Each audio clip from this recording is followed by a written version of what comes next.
Buenas noches, soy Luis Chatén, bienvenidos a Conectados. Para aquellos que todavía tienen el descaro de no reconocer que la dictadura de Maduro es transformadora, observen esta imagen registrada en el año 2016.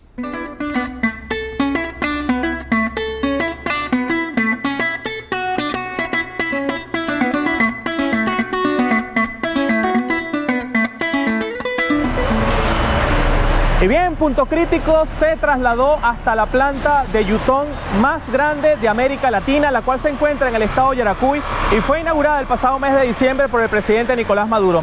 Acá nos acompaña precisamente Otto Colayacobo, quien es gerente general de esta planta, para que nos hables un poco, Otto, de lo que han venido haciendo ustedes desde el mes de diciembre, cuando el presidente inaugura esta planta. Sí, cuéntanos, Boris. No. Mejor que nos cuente ahora. En el 2018, Rafael Lacaba. Hola a todos, pueblo de Carabobo. Aquí estamos en el glorioso campo de Carabobo, donde se selló nuestra independencia, donde arrancó todo. Y aquí quisimos venir con el primer lote de las unidades de Transdrácula. Les decía que la dictadura de Maduro es transformadora. Convirtió esta flota de autobuses Yutong en esta comparsa de autobuses de Transdrácula. Probablemente esté equivocado, pero estoy por pensar que Lacaba es testaferro de este caballero. Todo lo hace a nombre de él. Para mí, que Drácula lo visitó una noche y le chupó el cuello. O peor aún, Drácula se está chupando los reales de la gobernación de Carabobo. Alguien tiene que ponerle un paraguas a Lacaba. Se está yendo de palo. Miren, esta mañana inauguró el primer centro odontológico de Drácula, donde centenares de pacientes podrán acudir a afilar sus colmillos. Y anunció un importante intercambio con Transilvania. Venezuela enviará petróleo a cambio de 500.000 de capas igualitas a las que utiliza Drácula. Lacaba las bautizó como las capas de Drácula. El paso es de vuelta, ahora sí, al techo del autobús escolar, donde se encuentra el gobernador de Carabobo, mal poniendo a Drácula, porque Drácula no se para sobre los techos, se guinda de ellos. Esta solución increíble de corto plazo que le estamos dando a todo nuestro pueblo en el estado, para darle al traste con esa guerra que se nos hizo, con ese saboteo que se nos hizo, con ese bloqueo criminal que nos tiene. ¿Cuál guerra? ¿Cuál bloqueo? Se han gobernado durante 20 años con el precio del barril de petróleo en niveles inimaginables. Hay que ser imbécil para comerle en cuento a esta gente de que el deterioro generalizado en todos los ámbitos de la vida de los venezolanos se limita a los últimos 12 meses. Pues esta excusa y otras más las pueden encontrar en la colección de Cuentos de Drácula. Mi favorito, el cuento del hombre lobo y la momia. Lacaba dijo que no los iba a dejar solos. Yo dije que no los iba a dejar solos. Y aquí estamos con las miles y unas inventivas y creatividades para poder solventar. Esta es una propuesta extraordinaria que en el corto plazo ustedes tendrán en la calle. Con el corazón del Carabobo te quiero, Dios lo bendiga. Y aquí está, misión cumplida. Misión cumplida. ¿Cuál era la misión? Destrozar el sistema de transporte nacional, despilfarrando o desapareciendo el dinero necesario para el mantenimiento y la mejora de las unidades de transporte. O sea, ¿cómo es eso de misión cumplida? Alguien votó por esta gente para que transformaran a Venezuela en una inmensa cacharra. Otro que puede cantar misión cumplida es el manager del autonombrado fiscal general de la República, Tarek William Saab, quien logró transformar a este sujeto en la versión adulto pasado de cualquier integrante del grupo NSYNC. Quedémonos un instante en la fotografía publicada por el propio Tarek en su cuenta en Instagram. Ahí dice: la actitud está en ser natural. Okay. Esta fotografía tiene de natural lo que esta otra fotografía tiene de natural. Lo explico de otra manera. A ver, es como que si Tarek hubiera embargado una tienda graffiti. Así. Cambiando el tema, seguimos con la fiebre mundialista. Nos hemos llevado sorpresas inesperadas con los equipos más seguidos, con mayor expectativa a ganar. Las quinielas se cayeron casi tan duro como yo me caí en Barquisimeto. Ok. Estoy bien, no ha pasado nada. Lo único es que cuando camino mi cadera suena como una gaveta llena de cubierto. En fin. Entonces, las selecciones con más chance para ganar, Brasil, Argentina, España y Alemania, quedaron frías ante sus rivales.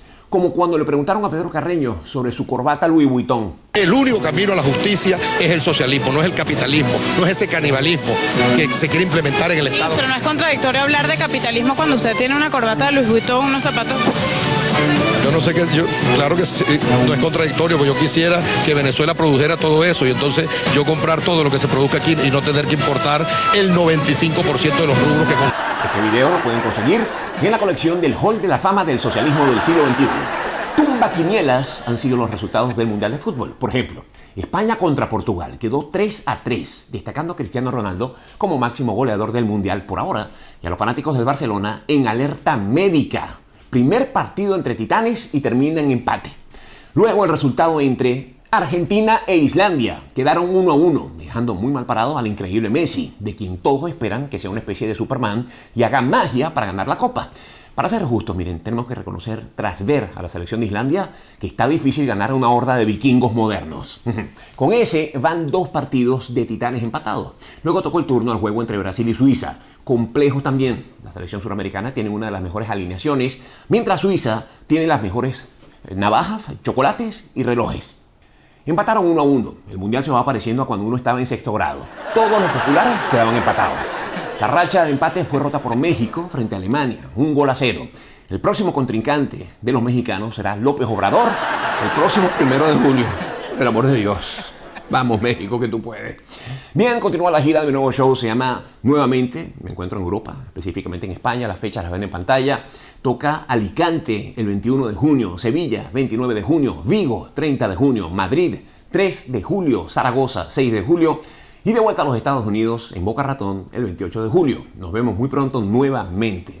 Tradicionalmente Conectados se genera desde los estudios de Noxo Studios, en la ciudad de Miami. En esta ocasión estoy transmitiendo desde Barcelona. Me encuentro en Barcelona en esta gira que estoy haciendo. Normalmente he estado grabando en un restaurante que se llama Ananá, en las instalaciones allá en Madrid. Y es una producción esta, la de Ángela Furió para TV Venezuela y para Vivo Play. Hoy voy a conversar con el sociólogo y coordinador del proyecto global de la diáspora venezolana, Tomás Páez. No se retiren, seguimos conectados.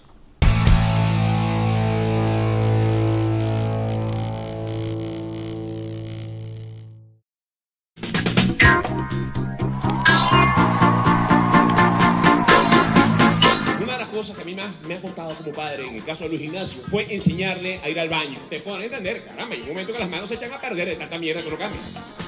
Yo no sé quién le pone los nombres al huracán. Que ahora ha hecho un huracán que se llama Irma, ¿verdad? O sea, Irma es como el nombre de una tía tuya que viene de Tupperware.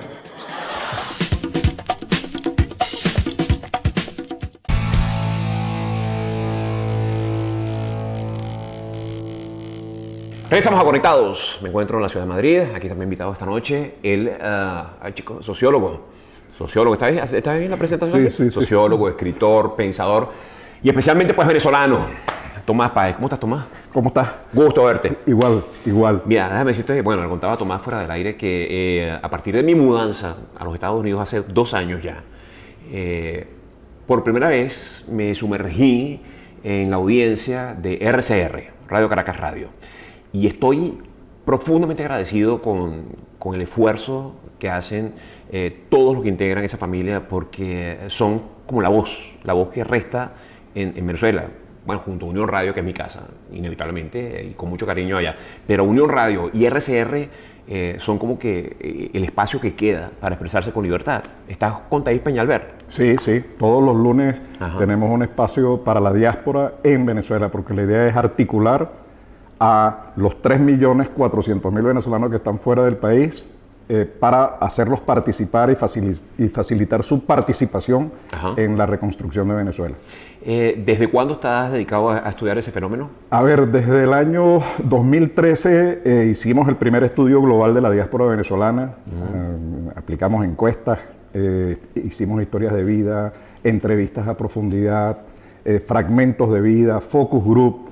Y salió el libro, por fin, cuya segunda edición se hizo en Venezuela con la gente de Lugar Común, Garcilaso, que ha sido un peleador insigne promoviendo el libro.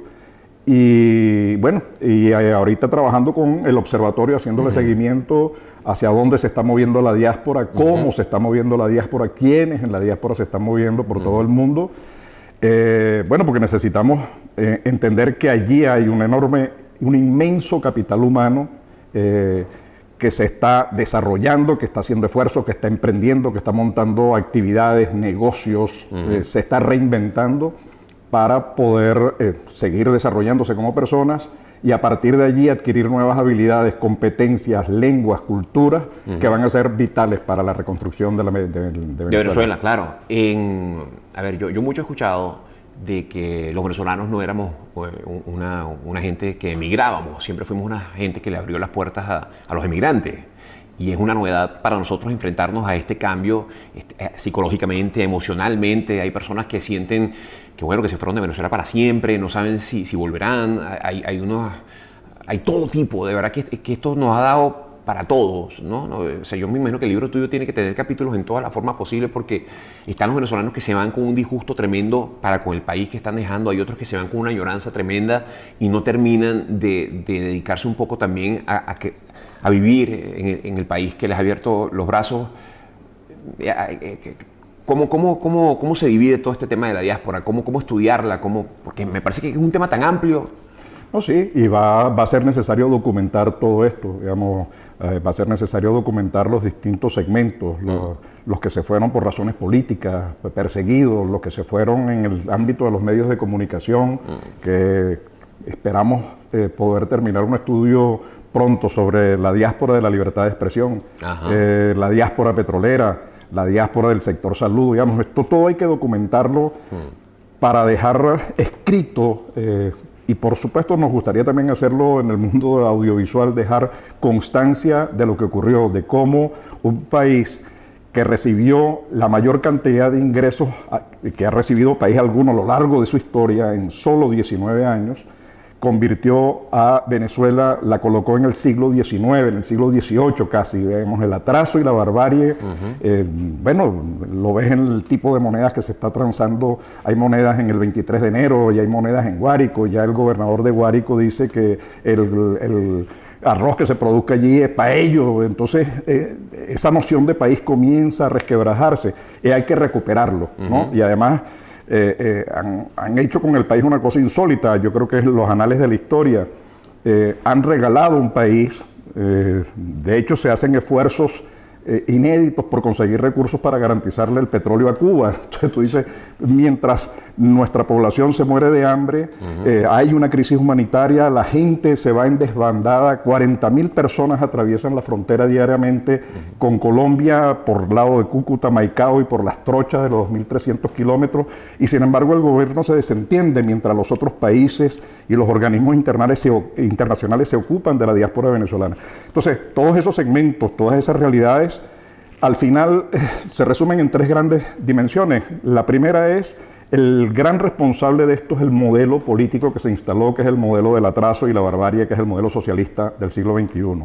Y las dos razones fundamentales por las que la gente se va son la inseguridad, porque es el ataque al más importante derecho de propiedad, el de la vida misma, y por el deterioro económico. Vamos a tener récord Guinness en inflación, ha cerrado más del 60% del parque empresarial, 7 de cada 10 venezolanos están entre la informalidad y el desempleo, y eso por supuesto hace que la gente realmente busque otras condiciones. ¿A ti te sorprende todo esto? ¿Hasta dónde hemos llegado los venezolanos en esta historia reciente? ¿Te sorprende? ¿Te permite replantearte el concepto de lo que es ser venezolano? Porque más allá del gobierno que tenemos, yo entiendo que somos 30 millones de personas, que tenemos todos una historia de arraigo tremenda para con el país, nuestras costumbres, nuestros gustos. ¿Esto te ha sorprendido? ¿Pensaste que los venezolanos permitiríamos que esto llegara hasta donde llegó? ¿O es algo que sociológicamente podría estudiarse y dice, mira, no, es que era natural que esto no sucediera? Mira, la política tiene la autonomía, esto comenzó desde hace mucho tiempo. Taís ha hecho una excelente investigación sobre los golpes militares, cómo se entronizó allí el mundo de aquello que fue quedando de la izquierda venezolana que perdió en la guerrilla, pero que sin embargo copó los espacios militares, porque este es un gobierno militar en modo 18 y cívico en modo 4. Entonces, tienes allí la autonomía de lo político, y lo político puede hacer lo que ocurrió en la cuarta economía del mundo, que era Alemania, que llegó Hitler al poder, o los 60 y tantos millones de personas que murieron en la China, que hoy es una de las grandes potencias mundiales, ¿no? Es decir, cómo los países se pueden deteriorar y no conocen fondo. Lo que pasó en Zimbabue, que era la antigua Rodesia, que era una de las economías más desarrolladas de África, con un sector privado importantísimo y una producción agrícola, y ahí está destruido. O Cuba, que era una zona importante, una región importante en Latinoamérica en la década de los 50, hoy se convierte, bueno, el transporte venezolano que está imitando al transporte cubano, que son gandolas de ganado, ¿no? Transportan a los venezolanos. Entonces, sí, los países pueden llegar, los países no conocen fondo, y tiene que ver con el liderazgo que se implantó allí, que convenció, con la traición incluso de las élites venezolanas a la democracia, y bueno, y hay que recomponer eso porque tenemos capacidad política, y tenemos capacidad internacional, y tenemos capacidad social para revertir esta situación. Ahora, todo esto es muy reciente, estamos hablando de, bueno, en el caso del chavismo, de 20 años. Esa traición de las élites, para que esto se perpetuara durante tanto tiempo, esas mismas élites son las que están buscando hoy día sacarnos de este asunto. A ver, espérate, el chavismo como fenómeno Chávez tiene lo que tú dices, pero previo a eso hay todo un trabajo que se venía haciendo en el mundo militar. Yo fui profesor en el curso de Estado Mayor de la Fuerza Aérea en la década de los 80, y ya tú sentías allí un discurso que calaba, es decir, y esa es la política, y no haberle prestado suficiente atención. Las denuncias que hubo acerca de la conspiración que ya se producía dentro del movimiento, dentro de la Fuerza Armada, se hicieron alertas clarísimos, ¿no? Allí la ideología penetró, ahí se organizó, ahí se fue construyendo una fuerza que dio al traste en el mejor momento de Venezuela. Dice, cuando ya Venezuela estaba comenzando a salir de la crisis, año 90, ya estaba creciendo económicamente, año 91 estaba creciendo al 9%, y en el año 92 2 golpes de Estado destruyen, y ahí participó no solamente el mundo militar, participaron fuerzas externas, los partidos que acompañaron todo el liderazgo que se hizo cómplice de esta situación, toda la antipolítica que se propagó, los partidos políticos como símbolo de corrupción. Yo incluso siento que en España siento un déjà vu. Pareciera que la corrupción es nada más una cosa de los políticos y de los partidos políticos, y es mucho más complejo que eso. Entonces, ese ataque, ese desconocimiento de que no hay democracia sin partidos políticos es lo que nos ha traído hasta esta situación. Los partidos políticos comienzan a recomponerse con dificultad, con falta de credibilidad. Ellos mismos han ayudado un poco a eso, pero en todo caso, sin partido político no hay democracia. Ya regresamos a Conectados.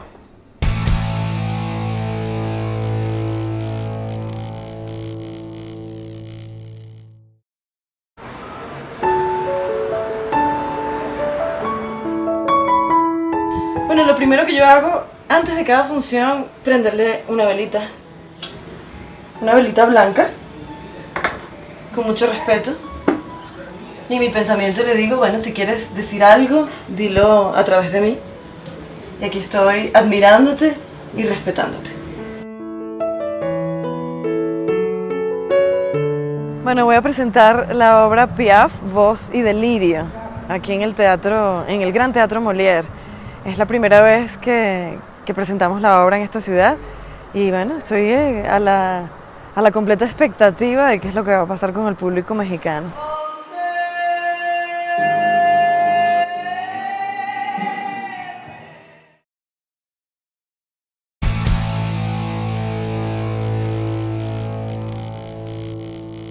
Regresamos a Conectados. Hoy estoy conversando con Tomás Páez sobre el tema de la diáspora, la cantidad de venezolanos que nos hemos visto en la necesidad de emigrar.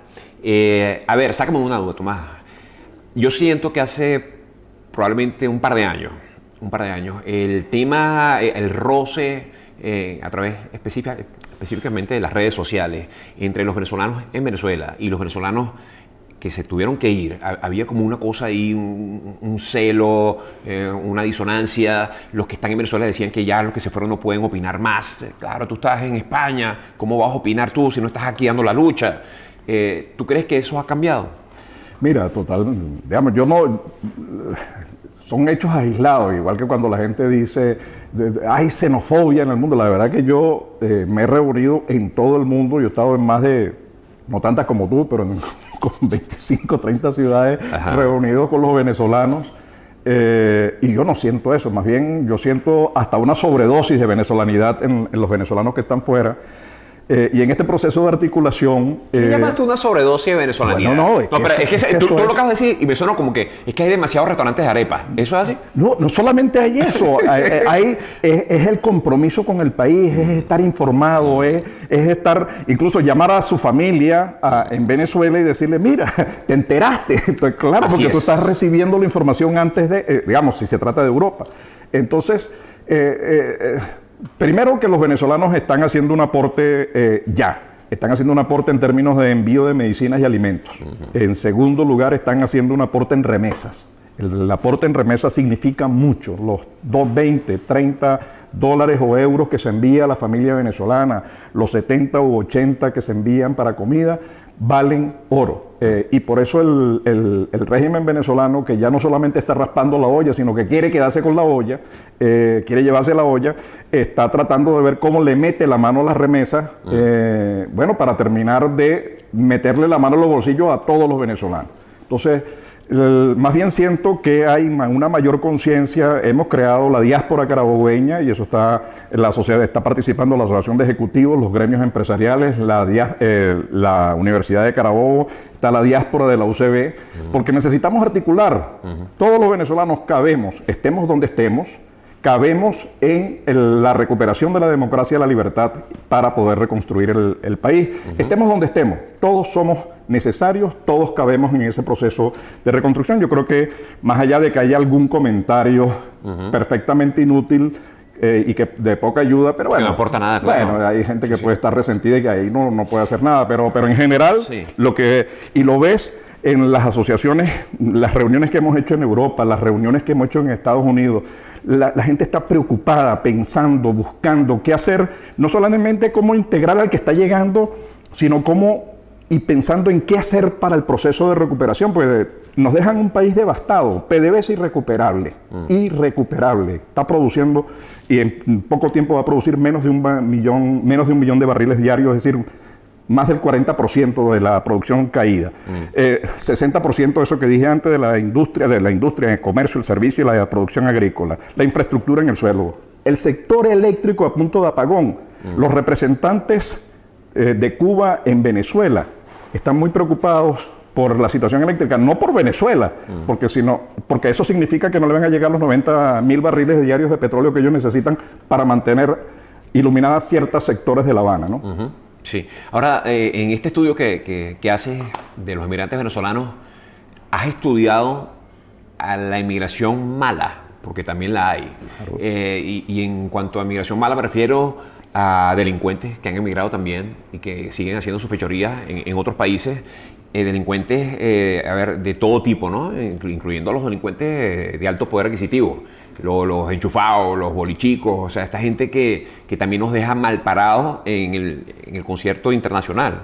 Claro. De hecho, estamos haciendo ahorita un artículo para una revista francesa sobre migración y que queremos documentar todo el tema de Venezuela.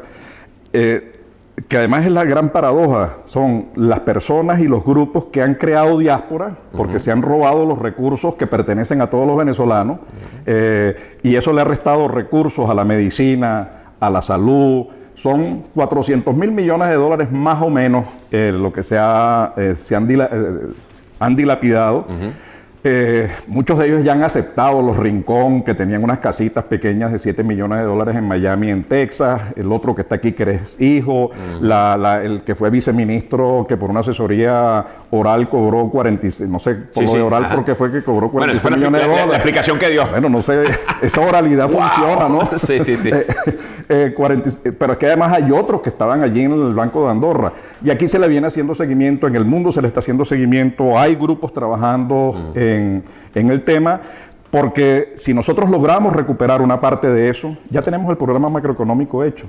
Venezuela necesita entre 60.000 y 100.000 millones de dólares y estos se han robado por lo menos 400.000 millones. Entonces aquí son unas redes complicadas de testaferros, pero comienza a aparecer y se le está pidiendo a los países un mayor control. Claro, porque eso te iba a preguntar. ¿Tú no sientes que hay países que han sido como blandos con estas personas que han llegado con un dineral y han invertido comprando pues edificios completos, lavando el dinero? Al final lo están lavando. Exactamente, sí. Y las lavadoras funcionan en distintas direcciones y por distintas vías. Sí, bueno, se le está pidiendo y esa es una de las exigencias de las organizaciones de venezolanos en todo el mundo, en Estados Unidos, en Europa. Lo hemos hecho frente al Parlamento Europeo, lo hemos hecho frente a los parlamentos, frente a los partidos políticos que gobiernan. La necesidad de hacer un seguimiento, de recuperar parte de esos, por lo menos parte de esos reales, y a ir denunciando abiertamente a esa parte que no solamente es responsable de haber creado diáspora, de haber destruido país, sino que ahorita quiere mimetizarse con la diáspora, ¿no? Además, incluso son capaces hasta de solicitar asilo político, ¿no? Sí. Es que es el mundo va con la desfachatez y el descaro que caracteriza a esos sujetos. Claro, por eso. Ahora, afortunadamente son los menos de esos 3.400.000 personas que ponen, son 3.400.000 embajadores que todos los días ponen el nombre de Venezuela en alto. Es correcto, es correcto. Y fíjate tú qué bonito eso que acabas de decir, porque es una frase con la que yo cierro, me está echando a perder el monólogo para que sepas. De hecho, esta parte la vamos a cortar. Pero esa es una frase con la que yo cierro las presentaciones que hago, porque para mí, viendo esto desde el lado positivo, más bien el mundo está teniendo la oportunidad de conocer hoy día a Venezuela a través de los 3 millones y tantos embajadores de buena fe echados para adelante que se han repartido en los distintos países. O sea, es una gran oportunidad. Cualquier español que se cruce contigo, que se cruce con cualquier venezolano de bien y tenga la oportunidad de conocer a Venezuela a través de esa persona, está conociendo una Venezuela muy distinta a esta pequeña capa de corrupción y de desgracia que hoy día nos tiene el país destruido. Pero además no me corrijas mi cita que me no, te la... Gracias, Tomás, te agradezco. Es más, cítame en tus próximos libros, por favor. Y yo conversando con Chate un día dijo... pero es que además estos 3.400.000 venezolanos son una fuerza que llevan la democracia, son semilla de democracia, porque son el testimonio del fracaso del modelo socialista.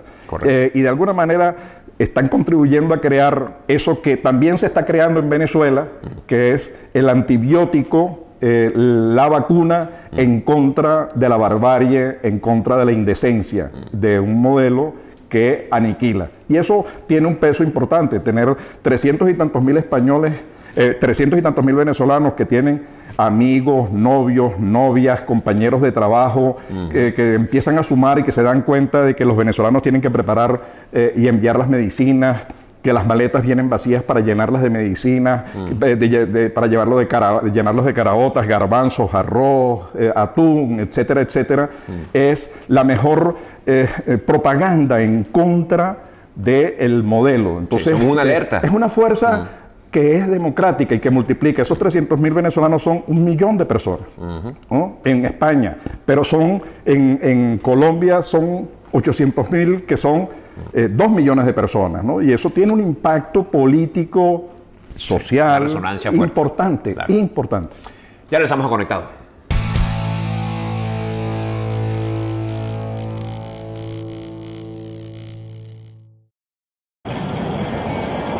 ¿Cuánto creen ustedes que puede costar la mensualidad de una Forerunner como esta que estoy mostrándoles en este instante? ¿Cuánto creen? ¿Cuánto creen? Uf, esto está caliente, me estoy quemando. Vamos a darle tiempo a ver si adivinan, a ver si adivinan, a ver si adivinan, a ver si adivinan. La mensualidad de una Forerunner aquí en Southgate Toyota, ¿cuánto? $468 mensuales, ¿cómo supieron?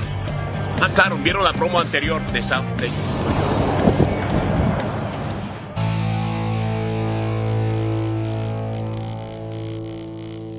Regresamos a Conectados. Tomás Páez, mi invitado esta noche. Oye, Tomás, en el tema, a ver, porque la migración, a mí me cuesta tanto, ¿por qué me cuesta tanto la palabra diáspora? La gente utiliza la palabra diáspora con frecuencia. Es la que se instaló. Lo siento por ti. No, yo lo siento por ti. Este es mi programa. Aquí yo lo siento por ti. Cuando yo vaya a tu programa, tú lo sientes por mí. Hizo un chinazo horrible, pero eso hablamos otro día. Mira, el tema del chantaje gubernamental por parte de la dictadura venezolana con la emisión de pasaportes, ¿has medido el impacto de eso? A ver, el gobierno venezolano, primero, no le importa para nada el venezolano. Esa es la primera. El venezolano está de más. El venezolano es útil en la medida en que sirve para un voto, para hacer algo o para ir a una marcha, pero no, para más nada. Los cubanos son quienes controlan el sistema de información venezolano, ¿no? Todo lo que tiene que ver con cédulas, registros, propiedades, etcétera, lo controla Cuba. Y lo controla a través de los mecanismos en los que ha invertido Venezuela, que son los cables que están tirados entre Venezuela y Cuba, cables submarinos que alimentan de información que no se justificaría porque no hay un volumen de información que así lo requiera, digamos, de transacciones. Entonces, esa es la otra cosa, es que la ineptitud del gobierno venezolano y el robo ha hecho que nosotros le debemos a las empresas farmacéuticas $5.000 millones, a las líneas aéreas $3.000 millones y a la gente que produce el papel del pasaporte no le hemos pagado. Entonces hay deudas con el tema del papel, entonces del material. Alguien se robó la plata en el camino. Entonces por eso es una dificultad extra para hacer los pasaportes. Entonces no es solamente política de Estado no generarlo, sino que aún además una ineptitud gerencial. Exactamente. Entonces, y de corrupción. Y de corrupción, exacto. Entonces, y luego el gobierno venezolano convierte, lo que te decía antes, en apátridas a los venezolanos, a sus ciudadanos. Digamos, no es capaz cuando tú ves a lo que hace Colombia tiene una especie de bibliobús preparado en el que va buscando a los ciudadanos colombianos en toda Francia dónde están y les dice vamos a hacer la fe de vida, el pasaporte, la cédula, todos los documentos. Es decir, es el gobierno acercándose al ciudadano. En el caso venezolano es al revés, ¿no? Sí. Entonces convierte a los ciudadanos como no tienen pasaporte no pueden viajar, pero además eso es lo que genera problemas a los muchachos que están terminando la universidad porque no pueden ni siquiera obtener el título por falta de papeles. Entonces convierten a apátrida a los niños, convierten en indocumentados y en irregulares a sus ciudadanos. Es el propio desdén por la ciudadanía. Entonces, y generan un doble secuestro. El secuestro de los venezolanos que están secuestrados dentro de Venezuela y los venezolanos que están secuestrados en los distintos países de los cuales no se pueden mover porque no tienen el documento para viajar. Claro, pero es que el aislamiento, digamos, Venezuela no es una isla, decíamos antes, ¿no? Pero están convirtiendo a Venezuela en una isla. Hay menor cantidad de vuelos que en Haití. Entonces han desaparecido las líneas aéreas y cuando digo no le han pagado, es que no le han pagado tiene consecuencias, es que se fue el Canadá, es que se fue la LAM, es que se fue, digamos, se están yendo las líneas aéreas y se está reduciendo la frecuencia de los vuelos, pero además como las líneas tienen que cobrar en dólares, para un profesor universitario del máximo nivel, me pongo como ejemplo, nosotros necesitaríamos trabajar entre 18 y 19 años para poder comprar un pasaje de $1.000 y no vale $1.000. En ciertos momentos puede costar 1.200, 1.300. Claro. 18 años de trabajo para comprar el pasaje.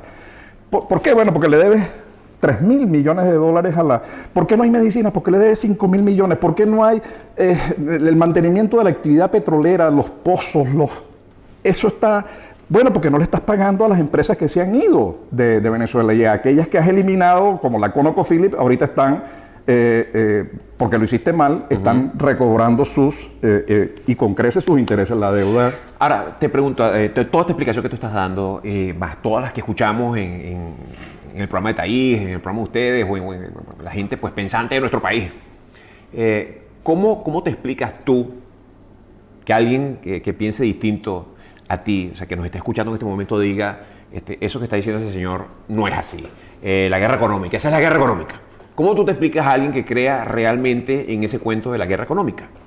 A ver, yo creo que hoy día, si tú lo ves por los porcentajes en las distintas encuestas, pero además lo ves en el último resultado con trampa y todo, pues que hizo eso está de más, es una redundancia, CNE es trampa. tú ves que el rechazo... Oye, es tremendo el para el CNE. El CNE es trampa. ¡Wow! Quiero votar ya. Bueno, entonces la gente se manifestó ya, digamos, no fue a votar, pero el rechazo que hay hacia el gobierno es absoluto. Y algunos de los que dicen no rechazarlo saben que de eso depende la bolsa CLAP o depende el ingreso o el carnet de la patria, el control o el G2 cubano detrás de... Entonces, el gobierno tiene nada, digamos, el gobierno tendrá que 12, 10% de apoyo. Yo creo que y eso es demasiado. Puros familiares de Cilia Flores. Claro. Oye, ¿qué capacidad de producción tiene esa gente, no? Caramba, si le tiene gente para poner todos los cargos. Dios mío, parece conejo. Conejo de los malos. Bueno, entonces, digamos que hoy nadie está creyendo ese argumento y por eso pretenden creerlo No, y por eso el propio gobierno se resquebrajó, digamos, las fuerzas que antes eran los que fueron ministros, la marea socialista, grupos de profesores en las universidades que antes apoyaban, hoy se han desmarcado, digamos, porque frente a esta, incluso en el mundo, es decir, tú ves que gente que era amiga del gobierno, hasta los franquiciados del gobierno en España, por ejemplo, que es la gente de Podemos.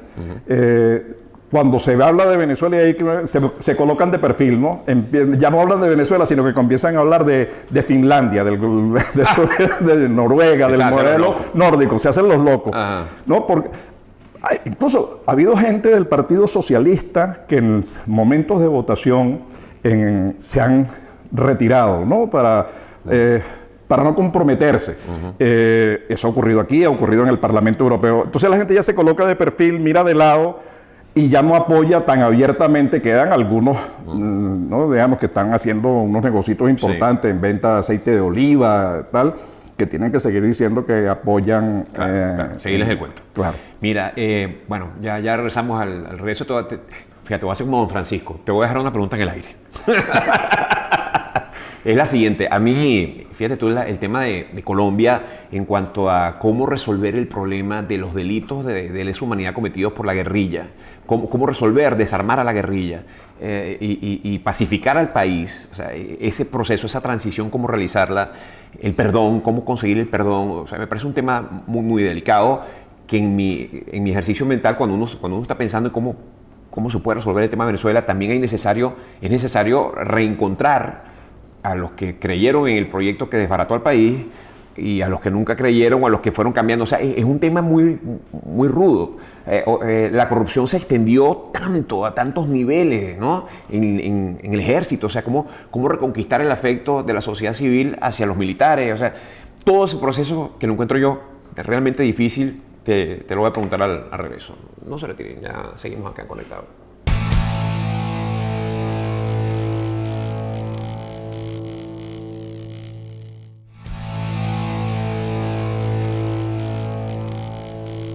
Regresamos a la última parte de esta conversación con Tomás Páez, desde Madrid, para Conectados. Entonces te preguntaba por ese caso en que cómo sobrepasar esta herida profunda que se ha generado en la sociedad venezolana, ¿verdad? El perdón necesario, cómo reunirnos de nuevo, porque es tan importante para poner al país a caminar hacia adelante, pero también la justicia es necesaria. Y yo te citaba el caso de Colombia por el tema de la guerrilla y lo difícil que ha sido superar, bueno, eso. Ha habido asesinatos horrendos de poblaciones enteras durante no sé cuántos años. Es complicado. A ver, yo creo que en el caso venezolano, yo solo al hilo de la pregunta anterior, del anterior segmento, se ha venido produciendo un proceso en el que la propia gente que antes estuvo con el oficialismo, ¿no? con la dictadura, se ha venido desmarcando, se ha venido aproximando. Tú lo ves en ex ministros, lo ves en ex gobernadores, lo ves en miembros de la Fuerza Armada, lo ves en intelectuales. A mí la palabra intelectual a mí me da miedo, pero en todo caso, profesores, gente en los gremios. ¿Por qué te da miedo la palabra intelectual? Bueno, porque como decía Vargas Llosa en estos días, los intelectuales, estoy pensando en la gente que defendió el modelo soviético, entre ellos Sartre, por ejemplo, ¿no? O que defendió el modelo chino. Yo recuerdo cuando era estudiante, yo estudié con Mao, investigación. Eso es una negación, es una contradicción en los términos, ¿no? Entonces, pero bueno, pero se llaman intelectuales. Entonces, así se los conoce y vamos a utilizarlo. Entonces, yo creo que el gobierno está tan aislado que lo que le quedan son esos nombres que ya han sido identificados, ¿no? Que además se les está diciendo las cuentas que tú tenías ya no son tuyas, van a ser a quien les pertenece, del pueblo venezolano, ¿no? Lo ha hecho Estados Unidos, lo hizo Canadá, lo ha anunciado la Unión Europea, lo ha anunciado Colombia. Entonces, al final, es así como decía el cura Alejandro Moreno, que ha trabajado mucho el tema de la delincuencia, que al final los malos en un barrio no son todos, son 2 personas, son 3 personas que hacen bullying. Y bueno, esos están identificados y hay alguna gente que por supuesto tiene que hacerse la justicia, pero la justicia en el sentido de justicia, es decir, por la vía... presentación de pruebas, un juicio justo. De prueba, claro. Porque en estas cosas pueden venir procesos de venganza que no son buenos. Claro. Pero yo lo que siento es que ya hay un camino andado y la ineptitud y la ruindad del gobierno lo ha facilitado, porque la mayoría social se ha deslindado del gobierno, ha dicho, este es un gobierno malo, este es un gobierno que hoy comprende, ¿no? Ayer estaba hablando yo con una persona en Venezuela a quien le mataron su hermano. Y su hermano había sido oficialista, se desmarcó y ese fue su costo. Y la mamá había sido oficialista. Y ahora entendió, el aprendizaje fue muy duro y la forma de aprenderlo fue muy dura. Pero comienza por lo duro de los errores, por la ruindad de la gente que está, los voceros de la dictadura. La sociedad ha logrado encontrarse en contra del modelo, ¿no? Entonces yo creo que eso es lo bueno, que nos facilita. Esas heridas se han venido cicatrizando, no estoy diciendo todas porque todavía hay N cantidad de muertos que sin juicio, que no, gente que ha robado que no ha sido sometida a juicio, etcétera. Pero en todo caso, la mayoría social no está en la situación de la Guerra Civil Española, por ejemplo, ¿no? No estás en el caso de la Guerra Colombiana, donde tenías a una FARC y a un ELN matando y secuestrando al margen todos de la los ley días. en ambas partes. Sí. Entonces yo creo que además después tenías a los grupos paramilitares y el mundo de la droga, que se mezcla con el mundo de la FARC, que al final es la narcoguerrilla, que se quedaron con los negocios que Pablo Escobar y compañía perdieron cuando... fueron asediados y acorralados. Entonces, la sociedad venezolana ha avanzado en la unión, en la cicatrización de heridas. Eso no significa que esté todo bien, sí, claro, ojo, claro. ¿no? Sino... Pero no estamos tan descompuestos como para que reiniciar al país sea una labor imposible. Claro, porque es que la descomposición del gobierno es tal y la obviedad del fracaso es tal y la maldad es tal que ya no necesitas ni siquiera repetirlo porque la gente lo está viendo. O sea, ¿tú crees que aprendimos la lección? Bueno, yo creo que en Venezuela se está fraguando una medicina, un antibiótico, una vacuna en contra del totalitarismo. Hay una semilla democrática que ha venido creciendo en todos los espacios, ¿no? Te voy a explicar una cosa, Tomás, ya nos queda poco tiempo. Yo en este programa busco mucho, en el primer bloque del programa, desenmascarar a los voceros de la dictadura actual con material generado por ellos mismos en el pasado. Es tremendamente fácil hacer lo que yo hago, ¿no? Es cuestión solamente de sentarse, claro, pegarse el veneno, de escuchar los discursos completos, y esto incluye a José Vicente, por ejemplo, ¿no? O sea, a todo el espectro comunicacional de la dictadura venezolana, escucharles el plan comunicacional en el que están hoy día, con la desfachatez que lo hacen, y encontrar las contradicciones de ellos mismos en el pasado. O sea, ¿por qué te planteo esto? Porque a mi manera de ver eso deja al descubierto esa necesidad que tienen ellos como de ir acomodando un poco en su coartada lo que han hecho en el pasado. Yo escuché este domingo, para ser preciso, a José Vicente Rangel hablar de la necesidad de que, oye, de que la oposición y el oficialismo nos entendamos con unas normas de comprensión y tal, y me fui y busqué a José Vicente, que hace un año y medio estaba pegando unos alaridos en la Avenida Bolívar, refiriéndose a la oposición como unos escuálidos apátridas que jamás volverán. Entonces, es fácil, no hay que buscar 10 años atrás. Te vas 2 años y escuchas un discurso muy distinto al que tenían al que tienen ahora, donde están descalificados completamente internacionalmente, donde, como tú bien dices, pues ya el propio venezolano se dice, viejo, esto nos ha desbaratado el país. Entonces, para mí es como obvio entender que estamos viviendo ya una transición hacia algo que viene. Lo que sí me preocupa como venezolano es que realmente hayamos aprendido algo y no vayamos a repetir el error. A ver, mira, yo creo que la transición en Venezuela comenzó en 2015.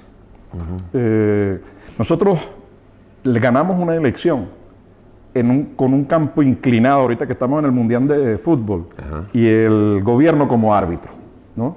Y le ganamos por goleada, ¿no? Y a partir de ahí se demostró que no tienen equipo, digamos, que no hay allí, que ese modelo fracasó, que no sirve para, digamos, que va a quedar en la historia. Castro va a ser un héroe al lado de estos señores, pues, ¿no? Va a ser una cosa, esto es, lo decía en una entrevista que le hicieron a Rubiales, a un presidente, no recuerdo el nombre del presidente italiano, dice, hay momentos en la historia en que llega lo peor de un país y lo dice un presidente italiano. Entonces, en este caso, ya en 2015 se demostró que no hay. Ahora, han sido nuestros errores, nuestra incapacidad para encontrar los egos, por otro lado, las dudas en relación con el otro. Pero mira, se va fraguando, digamos, se va fraguando porque el gobierno quedó en minoría, quedó además obvio que se trata de un modelo militar, como decía Chávez, militar cívico, digamos, militar grandote, cívico, así que casi no se escucha. ¿Qué es lo que sostiene? Digamos, un solo respeto a la Constitución ya acabaría con este gobierno. Entonces, están aislados nacional e internacionalmente. Ya se crearon ellos su propia asamblea donde 10 bichos se ponen de acuerdo, tú sabes, Mira, ya ahí eso no tiene sentido. 10 personas que están tratando de decidir que se autoseleccionaron. Entonces eso es un juego que no tiene sentido. Vale, bueno, oye, muchas gracias, Tomás, por acompañarme esta noche. Y bueno, esperemos podamos conversar pronto, Dios mediante, de vuelta en Venezuela. Bueno, después de que tú termines esa gira, pues tú te la pasas en una gira. Bueno, así sea. Un gusto. Gracias. Ya será hasta mañana.